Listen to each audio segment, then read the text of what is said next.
Hello good morning friends. कैसे हो बच्चों?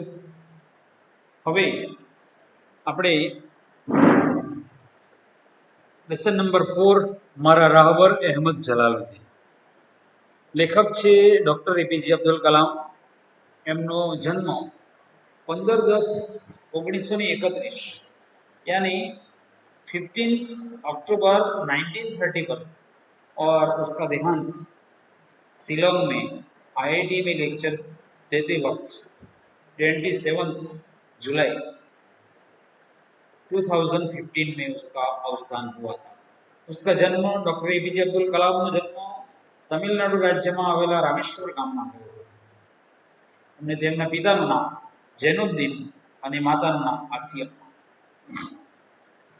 એમની આત્મકથા વિંગ્સ ઓફ ધ ફાયર લખેલી છે અને વિંગ્સ ઓફ ધ ફાયરમાં એમણે પોતાની આત્મકથા વિશે વિશેષ સંરક્ષણ એટલે કે ગુજરાતીમાં એનો અનુવાદ અગન પંખ તરીકે ખૂબ જાણીતો છે. પરંતુ મિત્રો આપણું લેસન ફરીથી યાદ કરાવી દઉં છું. ઇન્ટ્રોડક્શન આપી દીધેલું છે મિત્રો, પરંતુ ફરીથી તમને યાદ કરાવી દઉં છું લેસન એકવાર. ડોક્ટર એપીજે અબ્દુલ કલામ એમની આત્મકથા છે માય જર્ની, અને એ માય જર્ની નો ગુજરાતીમાં ટ્રાન્સલેશન કરીને એટલે કે અનુદિત અંશ એટલે કે એમાંથી એક પાર્ટ આપણી ટેક્સ્ટબુકમાં લેવામાં આવેલો છે અને એ ખ્યાતિ ખારોડેએ કરેલો છે. એ મિત્રો આટલું યાદ રાખવાનું છે તમારે, બરાબર છે. હવે આપણે આગલા વિડીયોમાં પૂરું ઇન્ટ્રોડક્શન જોયેલું છે અબ્દુલ કલામ વિશે. તમને જેટલી માહિતી હતી તે આપેલી છે મિત્રો. ખૂબ સરસ મજાનું લેસન છે. આપણા જીવનમાં પણ આ પ્રકારના ગુણો ઉતારી શકીએ છીએ અને ઉતારવા જોઈએ જો વિશિષ્ટ વ્યક્તિ બનવાની તમે ઝંખના રાખતા હોય તો. હવે મિત્રો આપણે ચાલુ કરીએ છીએ, બરાબર. આ લેસનને સ્ટાર્ટ કરીએ છીએ. મારા સદનસીબે એટલે કે મારું સારું ભાગ્ય, સદનસીબ મિત્રો અંડરલાઈન કરી દઉં છું. સદનસીબ જિંદગીના દરેક મોડ પર મને એવા રાહબર મળતા રહ્યા. રાહબર એટલે મિત્રો ગાઈડ. રાહબર મળતા રહ્યા જેમણે મારી કારકિર્દીને યોગ્ય ઘાટ આપ્યો. એટલે કે जो मेरा कैरियर है उसको अच्छे से आगे बढ़ाया અને જરૂર પડી મારા વિચારોને વળવા માટે સુંદર દિશાઓ આપી, યાની યોગ્ય ગાઈડન્સ उसको मिलता रहा है. મારા જીવનમાં આ રાહબરોનો ફાળો ઘણો કિંમતી કહી શકાય. એટલે जो गाइड है एक जलालुद्दीन के बारे में लिखा है, लेकिन और कई लोग हैं, उसके प्रोफेसर हैं, उसके घर वाले हैं और उसके साथ जो उनके दोस्त हैं उनको साइंटिस्ट मिले हैं वो, फिर बाद में उसका स्टाफ है, वो सारे लोगों को बहुत याद करते हैं. लेकिन उसमें एक जलालुद्दीन जो उनके जीवन के पहले राहबर थे उसके बारे में हम पढ़ रहे हैं. એહસાનનો કિંમતી ગણી શકાય. આખી જિંદગી મને તેમના એહસાનનો અનુભવ થતો રહ્યો છે. એહસાન મિત્રો, હવે આ એહસાન છે એ કોઈક માણસે આપણને મદદ કરી હોય એને દિલથી આપણે યાદ કરવા જોઈએ, એ પણ આપણે આમાંથી શીખવાનું છે. જીવનના આ તબક્કે મારી વ્યસ્તતા ઓછી થઈ હોવાથી, એટલે अब्दुल कलाम जब वो बायोग्राफी लिख रहे थे तब कह रहे थे कि अब मेरे पास कुछ टाइम मिल रहा है, મને સમય મળે ત્યારે હું આ બધી જ વ્યક્તિઓને પ્રેમથી સતત યાદ કરવાનું પસંદ કરું છું. એટલે કે બધાને જ હું પ્રેમથી યાદ કરું છું. सूरज જેમ તેમણે મારા જીવનને રોશન કર્યું છે. जिस प्रकार से सूरज रोशनी देता है उसी प्रकार से मेरे जीवन को रोशन किया है. પવનની જેમ ડગલે પગલે મારો સાથ નિભાવ્યો છે. जिस प्रकार से हवा हमारे साथ चलती है उसी प्रकार से उन्होंने मेरा साथ निभाया है. ऐसे એટલે કે મારા જીવનનો આવો પહેલો રાહબર હું મારા પિતરાય અહેમદ જલાલુદ્દીનને ગણું છું. મિત્રો અહીંયા આપણે જોઈ શકીએ છીએ કે અબ્દુલ કલામ એવું કહે છે કે હું મારા પિતરાય અહેમદ જલાલુદ્દીનને ગણું છું. એટલે કે ફર્સ્ટ જે કોઈ માણસ છે એટલે કે એમના પહેલા રાહબર એટલે કે પહેલો ગાઈડ, એના જીવનમાં યાદ કરવા વાળો, એમને જીવનને સમારવા વાળો પહેલો રાહબર આપણો શોર્ટ ક્વેશ્ચન છે મિત્રો, એને પણ તમારે યાદ રાખવાનું છે. મારા પિતરાએ અહેમદ જલાલુદ્દીનને ગણું છું। હું 8 વર્ષનો હતો। अब्दुल कलाम कितने साल के थे? 8 साल के। ત્યારે મારા પિતાએ હોડીનો વ્યવસાય શરૂ કરવાનો વિચાર્યો। यानी अब्दुल कलाम जिस 8 साल के थे तब उनके पिताजी नाव का धंधा करते थे। आ होड़ीना बांधकामમાં મને ખૂબ રસ પડવા લાગ્યો અને उसमें बहुत ही इंटरेस्ट होने लगा। जलालुद्दीन પણ રામેશ્વરમાં જ રહેતો અને મારા પિતાને હોડી બાંધવામાં મદદ કરતો। यानी जलालुद्दीन भी वहीं रहता था और उनके पिताजी को उसमें मदद करता था। તે કારણે હું તેના ગાઢ પરિચયમાં આવ્યો। यानी इसकी वजह से उनके परिचय में आए। હું ઝીણવટપૂર્વક बांधकामों अवलोकन करते रहता। यानी उस टाइम पे जो वो नाव किस प्रकार से बनती थी उसको ध्यान से देखता था। आ बात आसपासના બીજા કોઈની નજરમાં આવી नहीं। यानी ये बात किसी की नजर में आई नहीं, परंतु जलालुद्दीन तेनी नोंध ली। लेकिन जलालुद्दीन उन्होंने उसको देखा। तेने दररोज मारी સાથે थोड़ो वक्त बातों करवानो रखी। वो हर रोज किसी न किसी प्रकार से उनके साथ बात करता था। स्वाभाविक છે વાતના કેન્દ્રમાં હોડી જ હોવાની। यानी बात नाव के विषय के ऊपर ही होती थी।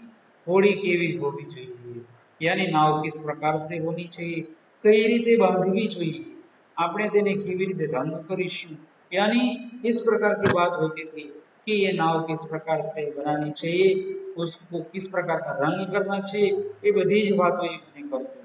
મારા રસના વિષયને સિંચવાનો તેને બહુ મોટો ભાગ ભજવ્યો। यानी उसको जिस बात में इंटरेस्ट था उस बात में जो क्वेश्चन था उसको वो अच्छी तरह से समझता था और सारे क्वेश्चन के आंसर वो देता था। होड़ी तो बनीने तैयार થઈ ગઈ, પણ અમારી દોસ્તીનો सिलसिलो यानी कि वो जो उनका जो हर रोज का जो व्यवहार है, कार्यक्रम यानी कंटिन्यू था। सिलसिलो अटक्यो नहीं। અમારી ઉંમરમાં ખાસા 15 વર્ષનો તફાવત હતો। મિત્રો અહીંયા આપણે શોર્ટ ક્વેશ્ચન એક યાદ રાખવાનો છે કે अब्दुल कलाम અને जलालुद्दीन यानी जलालुद्दीन की उम्र 30 साल थी और अब्दुल कलाम की उम्र 8 साल थी। दोनों के बीच का फासला अगर आप 23 में से 8 माइनस करोगे तो 18 मिलेगा। इसलिए 15 वर्ष का तफावत હતો, यानी डिफरेंस था। પણ આ તફાવત हमारी दोस्ती ની आड़े कभी आया नहीं। लेकिन ये उम्र का जो भेद है वो उनकी दोस्ती में कभी भी आया नहीं। हमारी मुलाकातों चालू જ રહી। यानी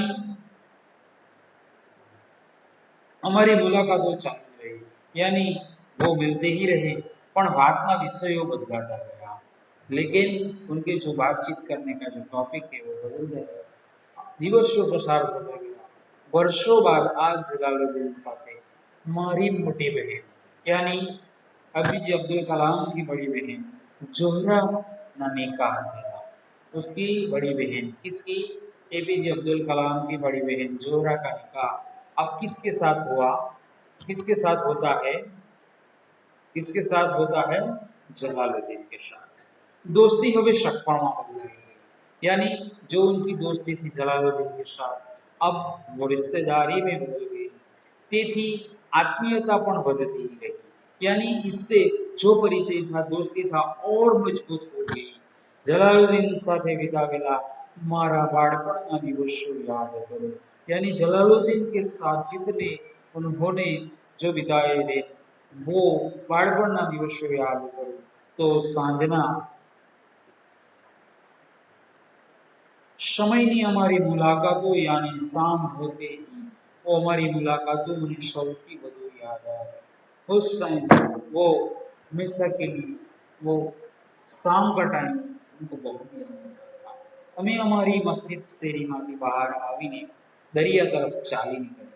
यानी वो शाम को उनके घर से निकल के वो जो समुद्र था उस तरफ रामेश्वर का समुद्र उसी टाइम उसकी ओर चलते थे।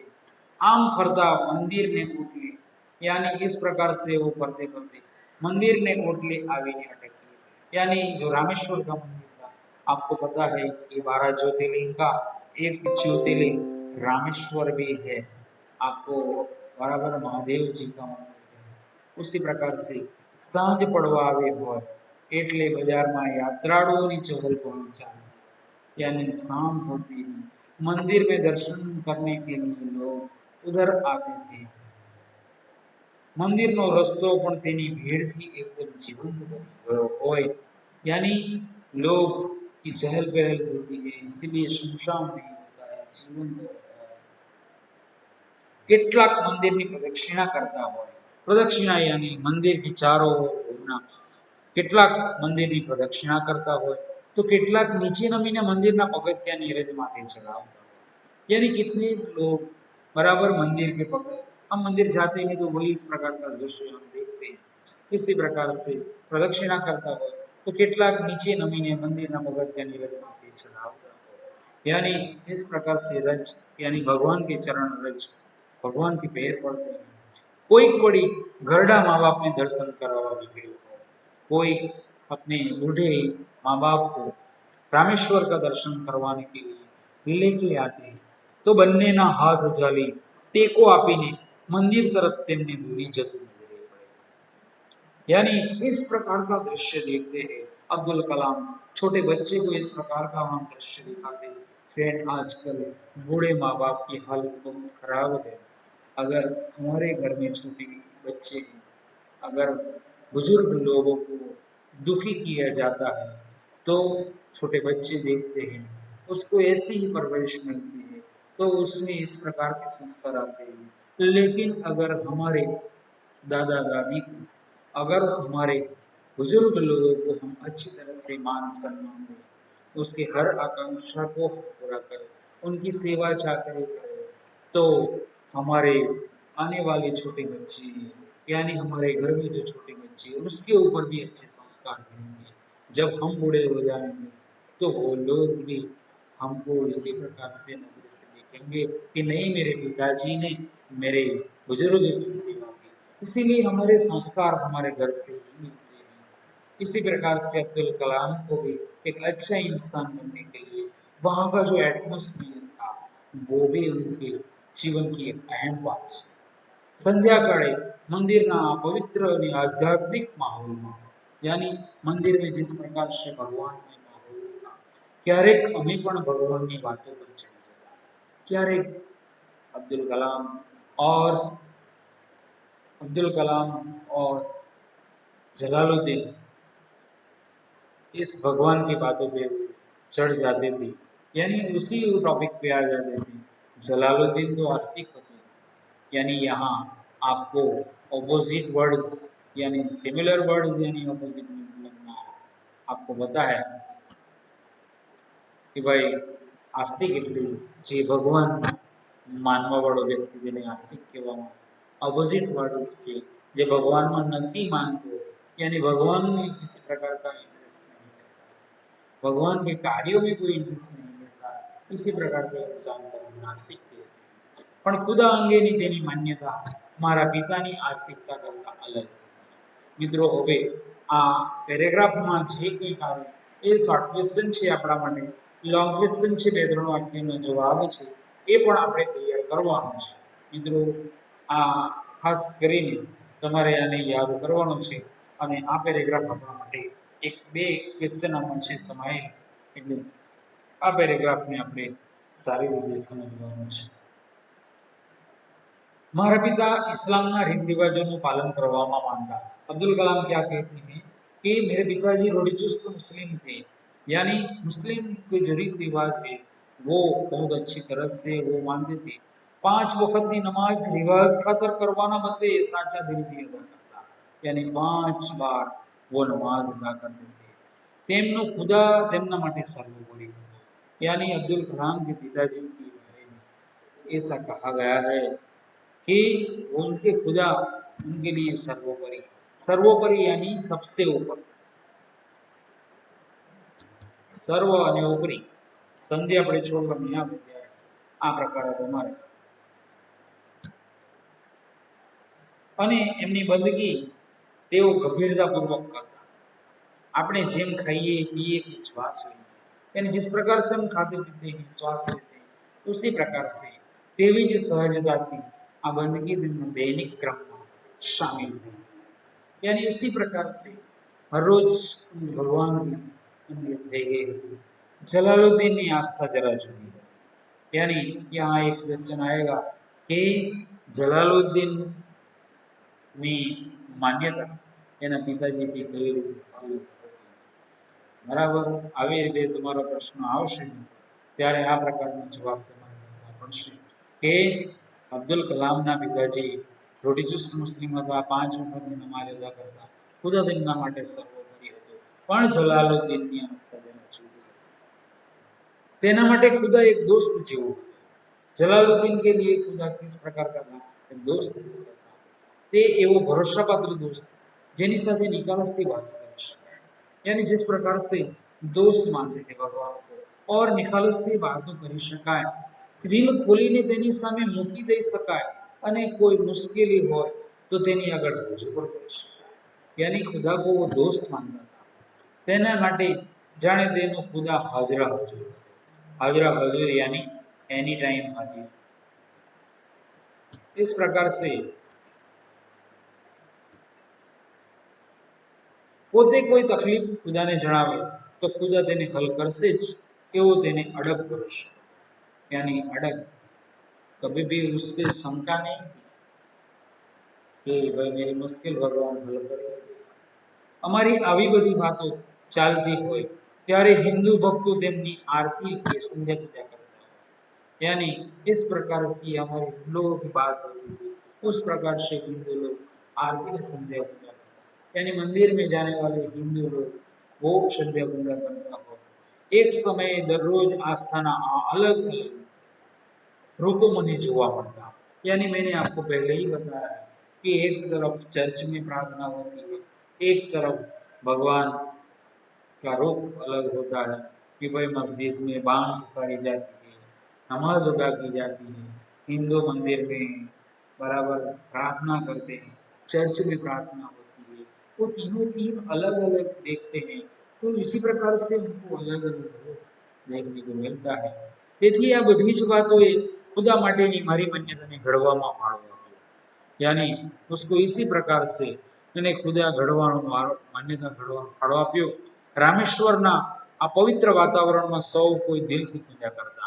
यानी रामेश्वर मंदिर में अच्छे दिल से पूजा करते थे। પોતપોતાના સૈકાઓ જૂના ધર્મ અનુસાર કોઈની બંદગી तो कोईनी अर्चना सतत चलती रहती।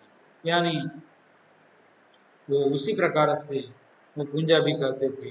अहीं अजान, अजान यानी नमाज अदा करना, बांग पुकारवामां आवे छे तेने अजान कहेवामां आवे छे। अजान त्यां मंत्रोच्चार यानी हिंदू धर्म में मंत्रोच्चार अने दूर देवड़ ये मंदिर में होती है। और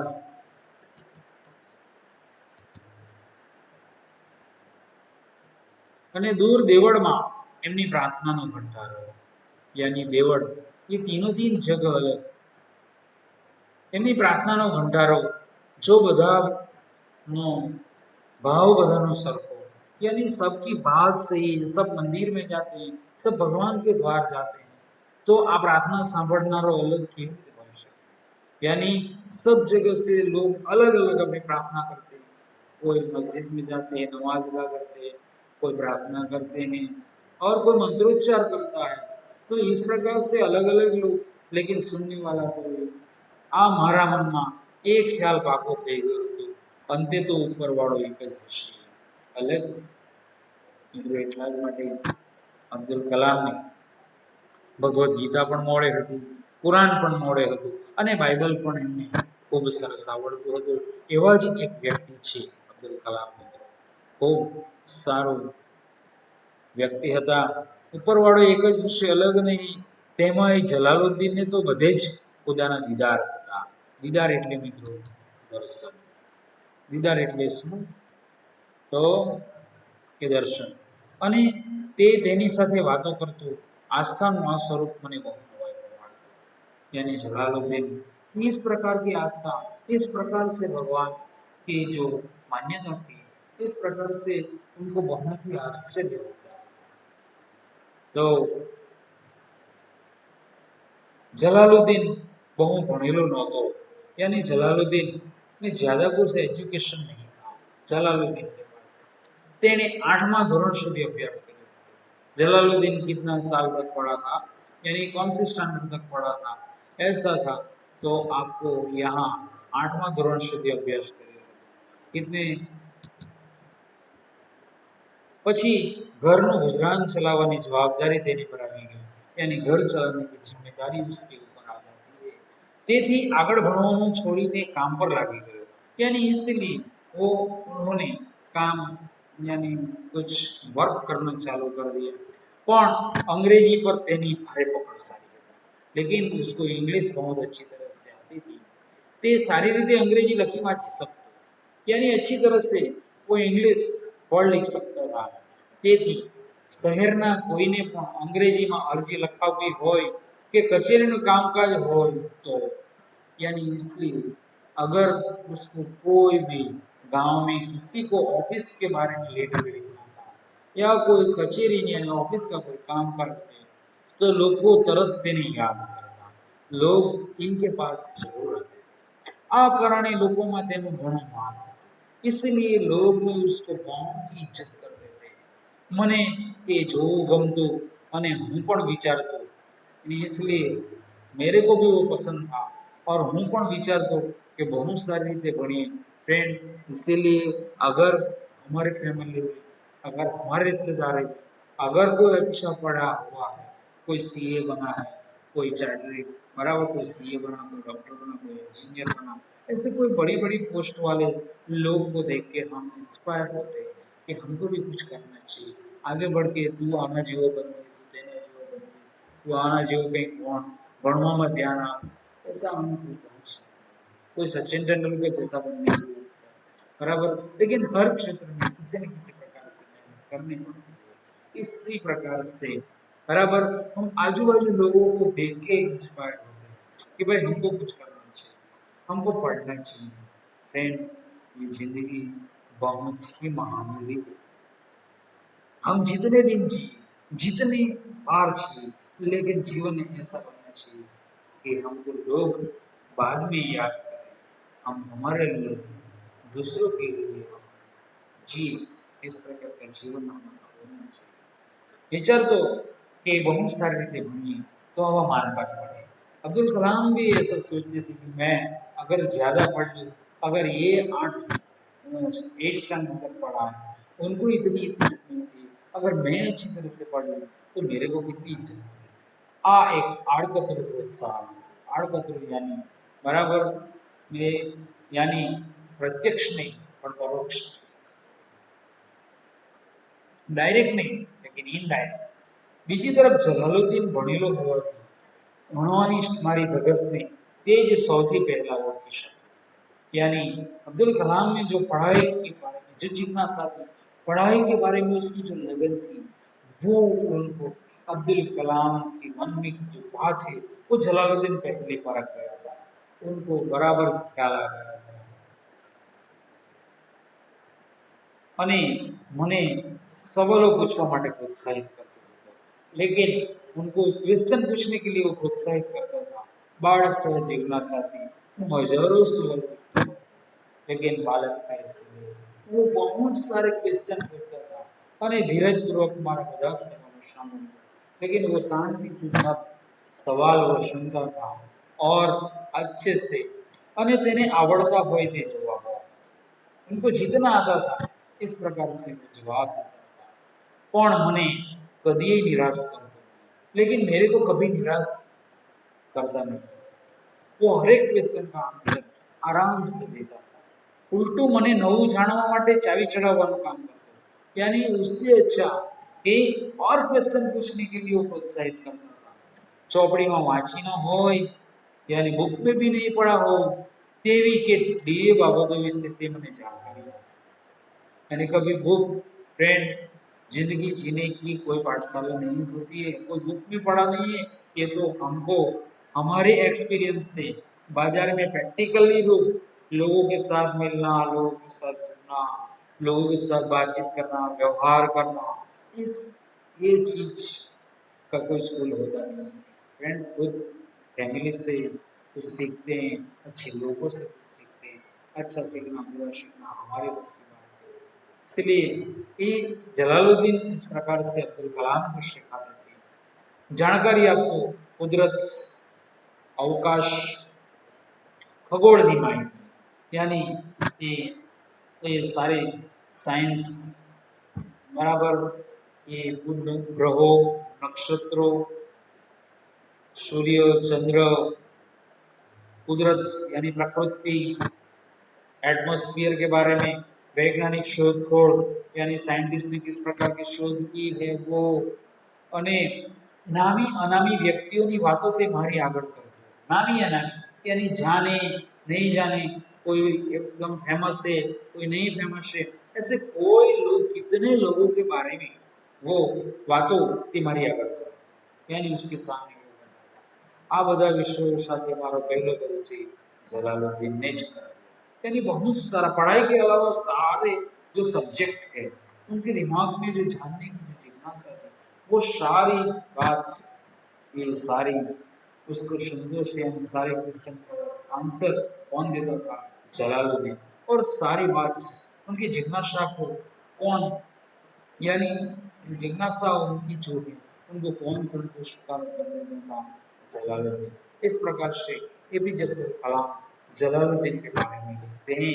फ्रेंड, हम इतना देख चुके हैं कि अब तक जलालुद्दीन ये पहला रावर છે કોના, એપીજે અબ્દુલ કલામના।